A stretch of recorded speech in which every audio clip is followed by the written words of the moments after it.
ስለነጊያቸው የሚናገረው ሲመገኘት ውስጥ ሆኖ ነው።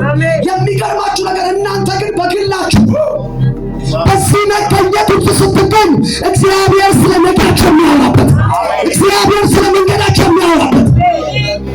ያ ማለት ምን ማለት እንደሆነ ታውቃላችሁ? የሚገርማችሁ ነገር ያዕቆብ የገዛ አባቱን አታለው፣ የገዛ ወንድሙን አታለው፣ ለወንድሙ የሚገባውን በረከት ይዞ ያዕቆብ ወጥቶ የሆነ ቦታ ላይ መሸበትና በተኛበት ስፍራ እግዚአብሔር ተገለጠ። የእግዚአብሔር መገኘት መጣ። ያ ቦታ እግዚአብሔር መገኘት አለበት አይደለም፣ ግን እግዚአብሔር መጣና ከዛ አወራው። ስለ ነገው አወራ። ምን እግዚአብሔር በሕይወቱ እንደሚያደርግ ተናገረ። ስለ መንገዱ አወራ። ያዕቆብ ከህልሙ ሲነቃ እንደዚያ አለ፣ ይሄ ቦታ አለ ቤቴል አለ። ቤቴል ማለት ምን ማለት ነው ሲባል የእግዚአብሔር ቦታ፣ እግዚአብሔር የሚገኝበት ስፍራ።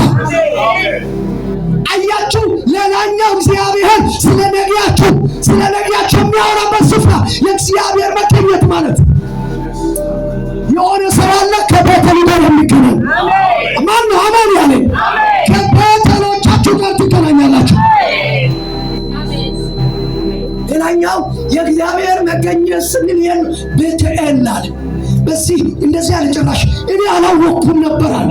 እኔ አላወቅኩም ለካ በዚህ ስፍራ እግዚአብሔር ነበር አለ። ስለዚህ ይሄ ስፍራ ቤቴል ማለት አለበት።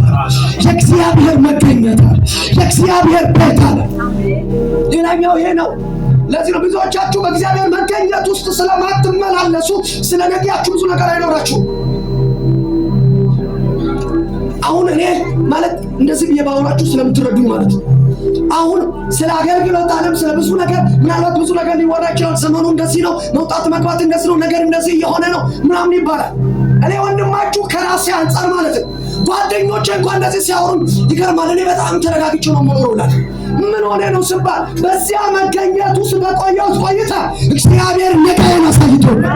ስለዚህ የምንቀሳቀሰው ነገር ያለው መገኘት ውስጥ ስትሆኑ ነጊያችሁ ይገለጥላችሁ። የእግዚአብሔር መገኘት ማለት ነጊያችሁን እግዚአብሔር ስለ ነጊያችሁ የሚያወራበት፣ ነጊያችሁ ስለ ነጊያችሁ የሚያስረዳበት ስፍራ ነው ማለት ነው። ሌላኛው የሚገርማችሁ ነገር ያ ስፍራ ማለት እግዚአብሔር ከእናንተ ጋር ቃል ኪዳን የሚያደርግበት ስፍራ ነው። ቃል ኪዳን ያ የእግዚአብሔር መገኘት ማለት ምን የሚል ቃል ምን ቃል ኪዳን ከእግዚአብሔር ከእናንተ ጋር የሚገባበት፣ ልጅ አልጥልህም ብሎ የሚያወራበት፣ ልጅ ካንቺ ጋር ነኝ ብሎ የሚያወራበት፣ ይህንን ካደረግክ እንደዚህ ይሆናለሁ እንደዚህ ያደርጋለሁ ብሎ እግዚአብሔር ከአንተ ጋር ቃል ኪዳን የሚገባበት ስፍራ ማነው? ጆሆኑ ያለ በጌታ በኢየሱስ ስም ሰይጣን ከዚህ ሰዓት ጀምሮ ወደዚህ ስፍራ መግባት ይሁንላችሁ። ወደዚህ ዓለም መግባት ይሁንላችሁ። ወደዚህ ዓለም መግባት ይሁንላችሁ። ምን አይነት ስፍራ ነው ያልኳችሁ? እግዚአብሔር ከእናንተ ጋር ምን የሚገባበት ቃል ኪዳን። እኔ አሁን ቃል ኪዳን አለኝ። ስለ ራሴ ብትጠይቁኝ ይገርማችኋል። እኔ ብዙ ቃል ኪዳን አለኝ። ያንን መድቴት አደርጋለሁ። እግዚአብሔር የተናገረኝን ቃል የት ነው ያወራኝ? በዚያ መገኘት ውስጥ ያ ስፍራ እግዚአብሔር ከእናንተ ጋር ቃል ኪዳን የሚገባበት፣ ከዛ ስፍራ ሲተጡ ልባቸው የሚበረታበት ምትጠነቅ። ያ ማለት የቱ ስፍራ መሰላችሁ? ልክ እግዚአብሔር ሳኦልን ማለትም ሳምሶንን በዚያ ሸለቆ ምን ያደርገው ነበር ይላል? ያነቃቃው ነበር የሚባልበት ስፍራ ማለት ነው። ቦታው ሸለቆ ነው፣ ግን እግዚአብሔር መገኘት አለ። አይገርማችሁ? ቦታው ምንድን ነው? ሸለቆ ነው፣ ግን ምን አለበት እዛ? የእግዚአብሔር መገኘት መጥቶ ያነቃቃዋል። መጥቶ እግዚአብሔር ኪዳን ይገባለታል። መጥቶ እግዚአብሔር ያወራዋል። ከአንተ ጋር ነው ይላል። ቀጣይ ዓመት ላይማ የሚገለጠው ኃይል ከባድ ነው። በአንድ አህያ መንጋጋ ትገላለህ። ከዓመቱ በኋላ አንተ ይፈቅልሃል። ብዙ ነገር ይሆናል። ልጅ አልጥልህም እያለ እግዚአብሔር የሚያወራበት የሚያነቃቃበት። ኧረ ወደዚያ ስፍራ መግባት፣ ወደዚያ ዓለም መግባት፣ ወደዚያ ክልል መግባት በኢየሱስ ስም ስልጣን ይሆንልህ። እግዚአብሔር ከእናንተ ጋር ቃል ኪዳን የሚገባበት ስፍራ። አይገርማችሁም? ቃል ኪዳን እግዚአብሔር ከያዕቆብ ጋር። ያዕቆብ እኮ ደግሞ አጭበርብሮ ነው ከቤት የወጣው፣ ግን እግዚአብሔር ተገለጠለትና እንደዛ አደረገ። ቃል ኪዳን እግዚአብሔር የሚገባበት ቃል ኪዳን ማለት ደግሞ ምን እንደሆነ ታውቃላችሁ? ቃል ኪዳን ማለት የእግዚአብሔር አቴንሽን ማለት ነው። አቴንሽን ማለት ምን ማለት ነው? የሆነ ሕፃን ልጅ አንድ ዓመት አካባቢ ላይ ሆኖ ወይ ሁለት አንድ ዓመት ግማሽ ላይ ሆንና ለመራመድ ገና ከዳደ ተነስቶ እንደዚህ ስል እናት እንዴት ነው የምታየው ልጇን? ታውቂያለሽ? ዳደ እንዳይወድቅ እንደዚህ እያለች አይ ልጅ እንደዚህ እያለች እናት ልጇን የምታይበት አቴንሽን። ቃል ኪዳን ማለት ልክ እንደዚህ እግዚአብሔር አቴንሽን ማለት ነው። ልክ እግዚአብሔር አንተን እንደዚህ የሚያይበት ለዚህ ነው ስምጥር ለማንንም ሰው ማሸነፍ ትችላላችሁ። ቃል ኪዳን ያላቸውን ሰዎች ግን ልታሸንፏቸው አትችሉ። የትም ይግቡ ይሳካላቸዋል። የትም ይውደቁ ይሳካላቸዋል። ወድቀዋል ብለህ ዘምረህ ስታበቃ መነሳታቸውን ቀጣይ ትጀምራለህ። አገልግሎት እኮ ተወች፣ ታሪኩ ሙሉ በሙሉ ተበላሸ ብለህ ዘምረህ ሳታበቃ ቀጣይ ላይ ደግሞ ስለ መነሳቱ ተዘምራለህ፣ ስለ ከፍታው ተዘምራለህ፣ ስለ መቀባቱ ተዘምራለህ፣ ስለ መነሳቱ ተዘምራለህ። ለምን ሲባል የእግዚአብሔር አቴንሽን አለበት፣ የእግዚአብሔር ቃል ኪዳን አለበት። ሸተገቢሎ ሰፋይ ለከበረ ቢለ መከታያ አባሊና ከበላይና ስጨመ የቃል ኪዳን ነው ወንድሞች ሰይድ ደምና ነው ቃል ኪዳን ነው ደምና ነው ቃል ኪዳን ነው። የቃል ኪዳን ያሰልጣችሁ በዚህ ቃል ትሻገራላችሁ፣ በዚህ ቃል ታርፋላችሁ። ሃሌሉያ ናፓፓሎስ ሻባጋቴላ ሌላ ከባራ ሊኖ ሞያ ስንታም ብዙዎቻችን ከገጠር የወጣን በጣም ዝቅተኛ ከሆነ ማህበረሰብ የተጠራን ሰዎች ነን። ነገር ግን እንደምትመለከቱ ስንንቀሳቀስ እንደ ኃያላን ነው። ምንድነው ሲባል ቃል ኪዳን ልጅ አንተነህ ብሏል፣ ከአንተ ጋር ነኝ ብሏል፣ ከአንቺ ጋር ነኝ ብሏል፣ አሻግራለሁ ብሏል፣ ጥሎ ያንቺ ነው ብሏል፣ አደባባይ ሰጥሻለሁ ብሏል። ሊላ ከበለ እና ሶታሌላ ከበሌላ ሰው አለኝ አይደለም ቃል ኪዳን፣ ዘመድ አለኝ አይደለም ቃል ኪዳን። ቃል ኪዳን ካላችሁ የትም ይኖራል። አጨብጭቡና ቁጭ በሉ። ሃሌሉያ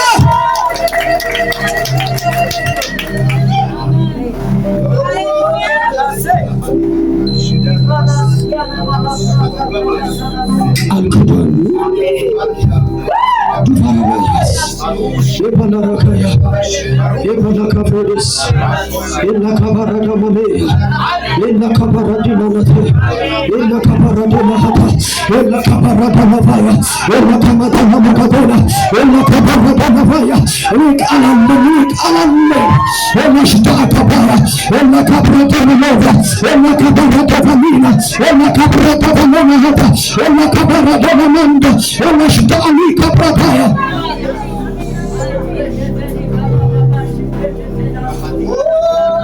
ኢያሱ ገና ብላቴና ነው። ከፊቱ 30 ምናምን ነገሥታት ይጠብቃል። ይሄ ሙሴ የመራው ህዝብ ማለት እጅግ በጣም አስቸጋሪ ህዝብ ነው። ኢያሱ ይሄንን ህዝብ ለመምራት ተነሳ። ነገር ግን ገና ብላቴና ነው። እንዴት እንደሚመራቸው አያውቅም። ጨንቆታል። እና ይኸውላችሁ ያ እግዚአብሔር ቃል ኪዳን የሚገባበት መገኘት ማለት ይሄ ነው። እግዚአብሔር መጣና ልጅ አለ ከሙሴ ጋር እንደሆንኩ ከአንተ ጋር ይሆናል። አልጥልህም፣ አልተውህም። በዕድሜ ዘመን ሁሉ ማንም አይቋቋምህም። እያችሁ የእግዚአብሔር መገኘት ማለት እንደዚህ አይነት ቃል ኪዳን የምትሰሩበት እግዚአብሔር እንደዚህ ብሎ ከእናንተ ጋር ቃል የሚገባበት በሕይወት ዘመን ሁሉ ማንም አይቋቋምህ የሚባልበት ከሙሴ ጋር እንደሆንኩ ከአንተ ጋር እሆናለሁ የሚባልበት የእግዚአብሔር መገኘት ነው። የእግዚአብሔር ሕልውና ነው።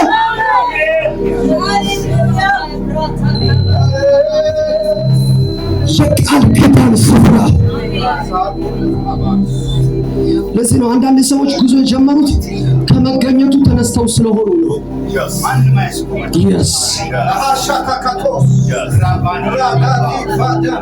ደግሞ ቃል ኪዳን ካላችሁ ይኸውላችሁ ብትወርቁ እንኳን እንደገና ድል ይሰጣችኋል። ይሄ ማለት ደግሞ ስለ አንድ ሰው እየተረበይኩ ነው። እግዚአብሔር እንደገና ድል ይሰጣችኋል። ሌላኛው ይኸውላችሁ ሌላኛው እናንተ ከእግዚአብሔር ጋር ቃል ኪዳን፣ ሌላኛው እግዚአብሔር ከእናንተ ጋር የሚገባበት ብያቸዋል። ሌላኛው ደግሞ የሚገርማችሁ ነገር እናንተ ከእግዚአብሔር ጋር ቃል ኪዳን የምትገቡበት የእግዚአብሔር መገኘት ማለት ስፔስ ነው። ልክ እዛ ስትገኙ እናንተ ራሳችሁ ደግሞ ከእግዚአብሔር ጋር ቃል ኪዳን የምታደርጉ ያ ማለት ያዕቆብ ልክ በዚያ መገኘት ውስጥ እንደዚህ አለ። እግዚአብሔር ከተገለጠለት በኋላ ድንጋይ ከተከለ በኋላ እንደዚህ ይላል፣ በዚያ ድንጋይ ላይ ዘይት አፈሰሰበት። ከዛ ለእግዚአብሔር አስራትን አወጣ ይልና ከዛ ለእግዚአብሔር እንደዚህ አለ፣ እግዚአብሔር ሆይ በሄድኩበት ስፍራ ሁሉ ከጠበቀኛል። ምክንያቱም ምን አይነት ህይወት ወዴት እንኳን እንደሚሄድ ሰውየው ግራ ገብቶት ነው የሚሄደው እና ግን በሄድኩበት ስፍራ ሁሉ ከጠበቀኝ፣ ከረዳኸኝ፣ ወደ ሀገሬ በሰላም እንዲመለስ ካደረገኝ ከ10 አንዱን ለአንተ እሰጣለሁ ብሎ ከእግዚአብሔር ጋር ቃል ኪዳን የገባበት አሜን። ሌላኛው የእግዚአብሔር መገኘት ማለት እናንተ ከእግዚአብሔር ጋር ቃል ኪዳን የምትገቡበት፣ እናንተ የምትወስኑበት፣ ከዚህ በኋላ ላንተ እኖራለሁ የምትሉበት፣ ከዚህ በኋላ ማከለክላለሁ የምትሉበት፣ ወገበን ታጥቃ ይኖርልሃለሁ የምትሉበት፣ ብዙ ውሳኔዎችን የምትወስኑበት ስፍራ የእግዚአብሔር መገኘት ይግረዋችሁ። ከዚያ ያዕቆብ ላባ ቤት ሄደ። 20 ምናምን ዓመታትን አስቆጠረና ሊመለስ ሲል እጁን ሲያይ ደሞዝ የለም። ለፍቷል፣ ዓመታት ተቆጥሯል፣ እጁ ባዶ ነው። ወየው አለ። ከዛ ይገርማችሁ እግዚአብሔር አምላክ ለያዕቆብ ተገለጠለትና ምን እንዳለው ታውቃላችሁ? ያኔ በዛ ምድረ በዳ የተገለጥኩልህ ቃል ኪዳን የገባሁልህ ወይም አንተ ደግሞ ስለት የተሳልከባት የዛን የተገለጥኩልህ አምላክ ብሎ ነው የተገለጠለት።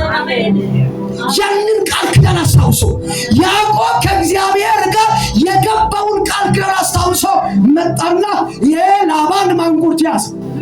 ለያዕቆብ መለኮታዊ ምርት ሰጠው። ደሞዙን እንዴት እንደሚያስመልስ፣ በረከቶችን እንዴት መቀበል እንደሚችል መለኮታዊ ምርት ሰጠው። ከዛ ያዕቆብ በህልሙ ያንን መለኮታዊ ምርት ተቀበለና በጎቹን ውሃ በሚያጠጣበት ጊዜ ውሃ ውስጥ የተቀበረውን ያንን በትር ባዩ ጊዜ በጎቹ ፍየሎች ሁሉ ይጸንሱና ሄደው የሚወልዱት ለያዕቆብ ብቻ። ምንድን ነው ምስጢሩ ሲባል ክፍሉን አንብቡት። እግዚአብሔር ያዕቆብ ያኔ ከ20 ምናምን ዓመታት በፊት የገባው ቃል ኪዳን ያንን አስታውሶ አሁን ይባርከው መጣ። ሌላኛው የእግዚአብሔር መገኘት ስንል እዛ ስፍራ ስትገኙ ሌላኛው እናንተ ከእግዚአብሔር ጋር ቃል ኪዳን የምትገቡበት ስፍራ አሜን። ይኸውላችሁ እግዚአብሔርን ቃል ኪዳን ያንቀሳቅሳል። ለምሳሌ አብርሃም ወደ አጋር ቤት የገባው እግዚአብሔር ፈቅዶለት ነው እንዴ? አይደለም። እሷ እኮ አዛብ ነች። አብርሃም ግን ከሷ ወለደ። ከዛ ወልዳ ልጁ ከቤት ይውጣ በተባለበት ጊዜ ልጁ በሚያለቅስበት አጋር ምድረ በዳ ሄዳ ልጁ በሚያለቅስበት ሰዓት ላይ አጋር ስትጮህ ከሰማይ መልአኩ መጣና ምን እንዳላት ታውቃላችሁ? ያንቺን ድምፅ ሰምቻለሁ አይደለም ያለው፣ የሕፃኑን ጩኸት እግዚአብሔር ሰምቷልና ነው ያላት። አሜን። ምክንያቱም የሕፃኑ ዘር ከኪዳን ጋር ተገናኝቶ የአብርሃም ዘር ነው።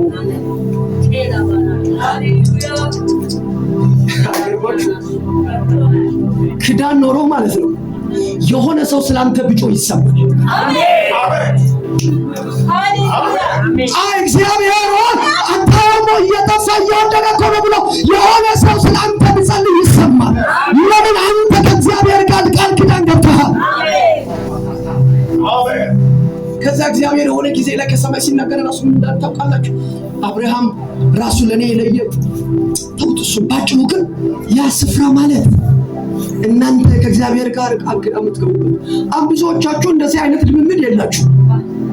ከእግዚአብሔር ጋር ቃል ኪዳን የላችሁ። አንዳንዱ ማለት እግዚአብሔር ከእናንተ ጋር ሊኖር ይችላል አንዱ ግን እናንተ ደግሞ ከእግዚአብሔር ጋር እንደዚህ አይነት ልምምድ ካላችሁ እግዚአብሔር ለዚያ ቃል ስም ነው የሚመጣው፣ ለቃል ኪዳን። ሂዱና የብሉይ ኪዳን አባቶችን አንድ በአንድ ተመልከቷቸው። ወይ ቃል ኪዳን ወይ ስለት አላቸው። ለዚህ ኦርቶዶክሳውያን በዚህ በጣም ብልሆች ናቸው። ይሄን ጃንጥላ ለገብርኤል አስገባለሁ ምንድነው ስለት ያሰመር ብለው ሻማ ይዘው የሚሄዱት አይደለ እንዴ? እኛ ጋር የለም እንደዚህ አይነት ስለት ምናምን ቃል ኪዳን። እኔ ግን ተገልጦልኝ ብዙ ጊዜ አደርጋለሁ። ሰው እግዚአብሔር ደግሞ እንደዛ ሲገለጥልኝ አይ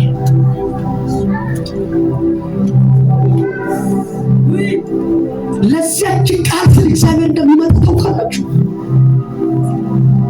ምክንያቱም እግዚአብሔር ለቃል ታማኝ ነው። ሌላኛው በጣም ከሚገርም ነገር አለ ማለት ነው። ሌላኛው በግላችሁ እግዚአብሔርን ድምፅ የምትሰሙበት የምትለማመዱበት ስፍራ የእግዚአብሔር መገኘት ማለት ነው። በግላችሁ እግዚአብሔር ድምፅ የምትሰሙበት እግዚአብሔር ያ ማለት ምን ማለት ነው? ሳሙኤል ገና ብላቴና ሆኖ ሳለ እግዚአብሔር መጣና ሳሙኤል ያ ነው እግዚአብሔር መገኘት።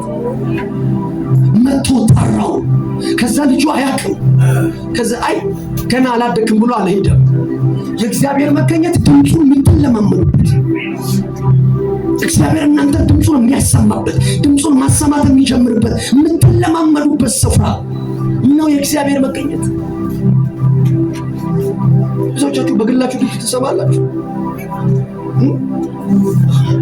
ፕሮፌት ማግድ ሌሎቻችሁ ሲያደርጉ በግላችሁ እግዚአብሔር እኮ እንደዚህ አለኝ የምትሉበት እግዚአብሔር እኮ እንደዚህ አወራኝ የምትሉበት በግላችሁ ድምፅ የምትሰሙበት እዛ መገኘቱ ስትሆኑ ነው። እዛ ውስጥ ሆናችሁ በተኛችሁበት መጥቶ እንኳን ያወራችኋል። በግላችሁ እግዚአብሔርን ድምፅ የምትሰሙበት ሌላኛው እጨርሳለሁ፣ በደንብ ስሙኝ። ሌላኛው እግዚአብሔርን በግላችሁ የሚታውቁበት ስፍራ ነው። ያ ኢንካውንተር በግላችሁ እግዚአብሔር የምታውቁበት ያለ ማንም ሰባክ ማንም ሳያብራራላችሁ። ታዲያ ኤልያስ ከወዴት መጣ? አባቱ አይታወቅ፣ እናቱ አይታወቅ፣ ተሰባቢው ኤልያስ ይባላል። ከወዴት መጣ አይታወቅም። ሰውየው ግን መጥቶ ስለ እግዚአብሔር ካወራ ሀገር ይበለግታል። የታውቆት ነው ሲባል በታውቆት በግሉ ለዚህ ነው አሁን ምድራችን ላይ በጣም ትልቅ ችግር የሚፈጠረው። እያንዳንዱ ሰው እግዚአብሔርን በግሉ ኢንካውንተር የሚያደርግበት ሲዝን አለ። ያ መገኘቱ ሲሆን እግዚአብሔርን በግሉ ነው የሚተዋወቀው። በግሉ እግዚአብሔር ራሱን ይገልጥለታል። በግሉ አሁን በተለያየ ሰዎች ህይወቱ ሲሆን የነበረው ይሄ ነው። በግላቸው ከእግዚአብሔር ጋር ተዋውቀው ከዚያ ስፍራ ሲወጡ አንበሳ ናቸው። በግላቸው አውቀዋል። ስለዚህ ያንተ ማስረጃ አይፈልጉም። ለመቀጠል የማንም ጭብጨባ አይፈልጉም። ለመኖር የማንም ድጋፍ አይፈልጉም። የሆነ ሰው እንዲረዳቸው እንኳን አይፈልጉም። ማለት ነው የምላችሁ። ማንም ሰው ቅንጣት ታክል እንዲያደርግልኝ አልፈልግም። ማንም ሰው እንዲደግፈኝ አልፈልግም። እንዲያጨበጭብልኝም ምንም እንዲለኝ እንዲሰጠኝም እንዲገፋኝ ምንም እንዲያደርግልኝ ከሰው ምንም አይነት ነገር አልፈልግም። ምንድነው ስባል በግሌ ያወቅኩት አምላክ፣ በግሌ የተዋወቅኩት አምላክ መቼ እንደሚደርስ ያውቃል፣ መቼ እንደሚመጣ ያውቃል፣ መቼ እንደሚረዳኝ ያውቃል። ለዚህ ነው አንዳንድ ጊዜ ብዙ ጋጋታ ውስጥ ዝም ብለው የሚሄዱ ሰዎች ላይ ታጫወተው ምን ሆኖ ነው ሲባል እነዚህ ሰዎች በግላቸው ያውቃል እግዚአብሔር። አንዳንድ ምን ሆኖ ነው ቆይ ይሄ ልጅ ትላላችሁ እናንተ። ቆየስ እኛ ነን ኑሮው እኮ አይገባኝም ትላል። ሰውየው ተርቦ እንኳን የሆነ ነገር ላይላችሁ ይችላል። ምክንያቱም በግሉ አምላኩ መጋቢ እንደሆነ ያውቃል። ተጠምቶ የሆነ ነገር ላይላችሁ ይችላል። በግሉ እግዚአብሔር የሚያጠጣ እንደሆነ ያውቃል። ልብስ አጥቶ ላይጠይቃችሁ ይችላል። በግሉ እግዚአብሔር ግን አልባሽ እንደሆነ ያውቃል። የእግዚአብሔር መገኘት ማለት በግላችሁ እግዚአብሔር የምትተዋወቁበት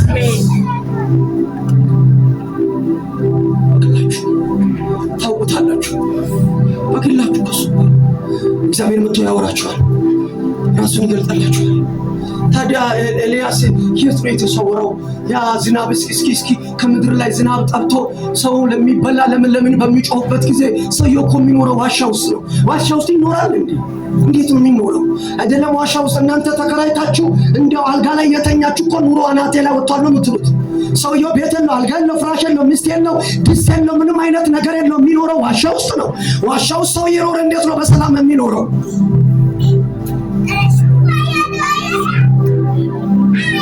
ምክንያቱም አልጎረበጠውም። ሰውየው ወደ ዋሻ ገባ ሲለው እግዚአብሔር እኔ አገልግዬ ዋሻ ውስጥ ገና ሊገባ ተመተናገረ እኔ ዋሻ ውስጥ አላለም። በግሉ ያውቀዋል።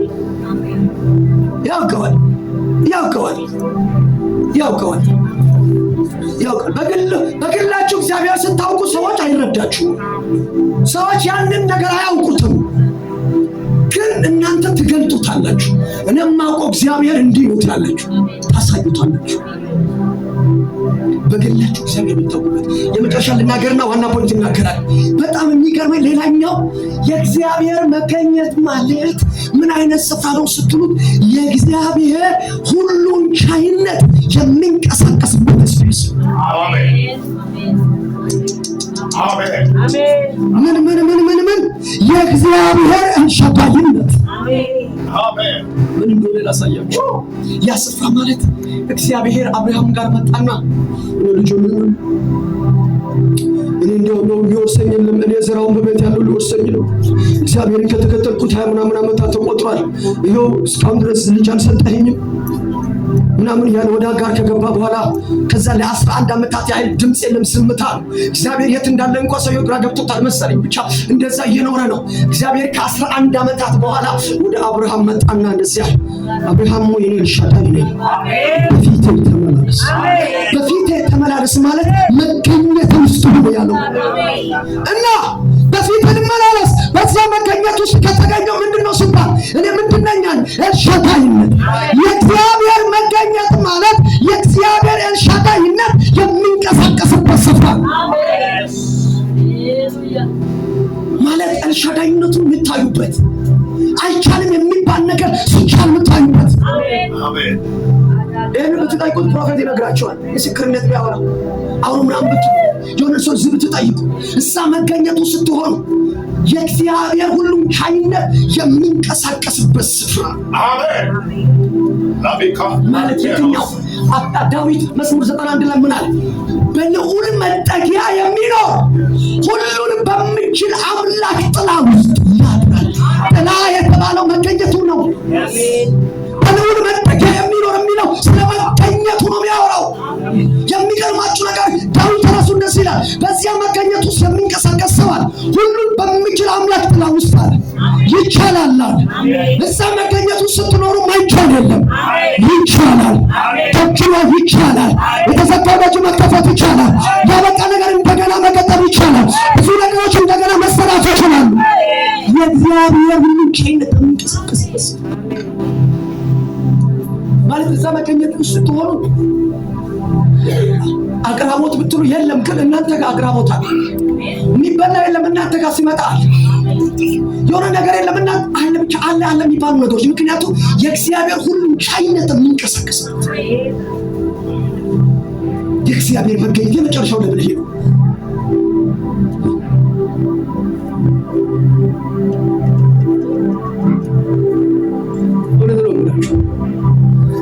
እግዚአብሔርን በግላችሁ ለማወቅ በዚህ ኤልሻዳይነት ውስጥ ለመመላለስ ቢትሞክሩ በጣም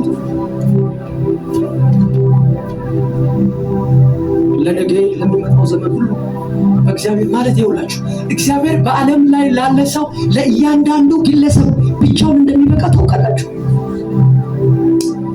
እንደዚህ ይላል አንደኛ መንፈሳዊ እንትና አባት ነበረና እግዚአብሔር አንድ ዳቦ ሰጥቶ አያጣለም። ስንት ዳቦ ሰጥቶ? አንድ ዳቦ ሰጥቶ አያጣለም ማለት እግዚአብሔር ለእያንዳንዱ ዳቦ መስጠት ይችላል ማለት። አሜን። ሁሉም ቻይነት የሚንቀሳቀስበት ስፍራ ጊዜ የለኝም ለካ አሁን ይኸውላችሁ የእግዚአብሔር ክብር የምንልበት ጊዜ አለ። ብዙ ጊዜ የእግዚአብሔር ክብርና የእግዚአብሔር መገኘት ሰፊ ልዩነት አለ። ማውራት የፈለኩት ይሄ ነበር፣ ሰዓቱ አይበቃም። በዚህ ላይ መጨረስ ፈልጋለሁ። እንድታውቁ የምፈልገው ሁኔታ ግን ነው። በዚህ መገኘት ውስጥ በጣም ብዙ ጊዜ ማለት ነው በጣም ጠንካራ ክርስቲያኖችም አሉ። ግን አብዛኛውን ጊዜ ከአማኞቹ ወይም ከሚመኑ ይልቅ ብዙ ጊዜ አገልጋዮች ጠንክረው ልታዩቸው ትችላላችሁ። አገልጋዮች ብዙ ጊዜ ጠንክረው የምታገኟቸው ምክንያት እግዚአብሔርን በግላቸው ብዙ ጊዜ ስለሚያውቁት ነው። ብዙ ጊዜ ከእግዚአብሔር ጋር ምክንያቱም ታምራቱን አይተዋል፣ የሆነ ነገሩን አይተዋል፣ የሆኑ ነገሮችን ስለቀመሱ ለነገም እንኳን ተስፋ የሚያደርጉት እግዚአብሔር ነው፣ ያውቁታል። ህዝቡ ደግሞ ግን ይሄንን ነገር ስለማይለማመድ አሁን ሊጠቅልላችሁና ዳዊት አሮጌው ኪዳን ላይ እየኖረ ወደዚህ መገኘት እንዴት ገባ? ምን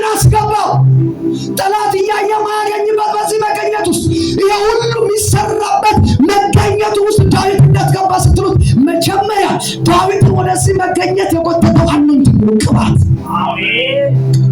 ቅባት ወደ እግዚአብሔር መገኘት የሚያስገባችሁ። ለዚህ ነው ቅባቱን መፈለግ ያለባችሁ። የመጨረሻ ላንብብና እንጸልያለን። መዝሙር 91 ላይ ይመስለኛል ማለትም 89